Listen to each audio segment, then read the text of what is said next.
நானும் என் வீடும் என் வீட்டார் அனைவரும் ஓயாமல் நன்றி சொல்வோம்.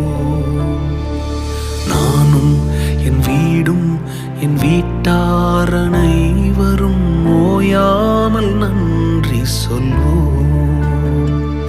ஒரு கரு போல காத்தீரே நன்றி, என்னை சிதையாமல் சுமந்தீரே